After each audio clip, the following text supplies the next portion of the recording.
And I know I'm his son, but I say this, and I am right.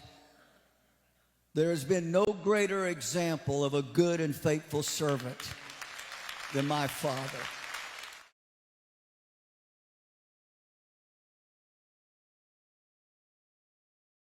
A wave of sorrow has swept across the globe as heartbreaking news about legendary televangelist pastor Jimmy Swaggart has been confirmed by his family. The 90-year-old preacher, singer, and founder of the Son Life Broadcasting Network is now in critical condition, still alive, but no longer responsive, a state his family painfully describes as present in body, but absent in awareness. This update, shared through a special message by his son Donnie Swaggart, has left millions in tears, signaling what may be the final chapter in the extraordinary, complex life of a man who shaped the spiritual lives of generations. He's still with us, but not really here anymore. Donnie Swaggart, visibly emotional during a televised service at Family Worship Center, did not hold back. "We are walking through the valley now. My father is still breathing. But he doesn't respond, doesn't speak, doesn't recognize us.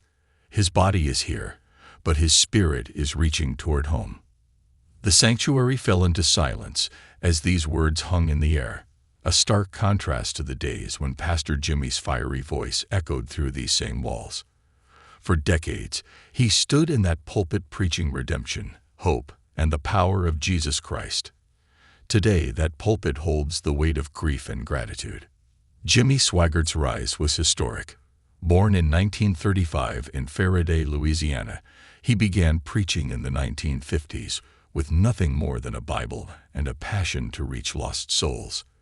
By the 1980s, he had built one of the largest Christian ministries in the world. His television program reached over 3,000 stations worldwide. His gospel albums sold millions, and his sermons drew crowds that rivaled stadium events. But Jimmy's journey was not without heartache. A very public fall in the late 1980s caused many to doubt his future in ministry. Yet he chose restoration over retreat. With humility and unshakable resolve, he rebuilt his ministry not with grandeur, but with quiet consistency. He launched the Son Life Broadcasting Network, continued his Sunday services, and mentored his son and grandson into leadership. It was a comeback few thought possible, and one rooted deeply in faith, not fame.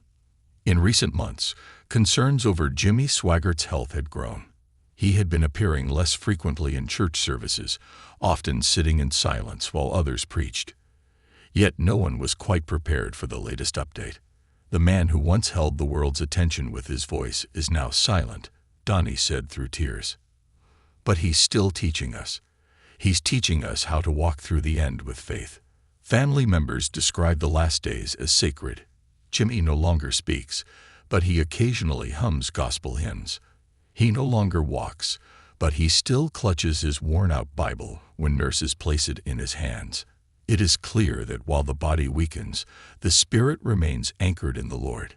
As news of Jimmy Swaggart's condition spread, millions of followers around the world flooded social media with prayers, tributes, and memories. Jimmy saved my marriage in 1992 with his sermons. I found Jesus watching him cry on TV. He gave me hope when I had nothing. I'm not ready for this. From Africa to Asia, from rural churches to massive congregations in the U.S., Jimmy Swaggart is remembered not just as a preacher, but as a voice that brought comfort, healing, and conviction.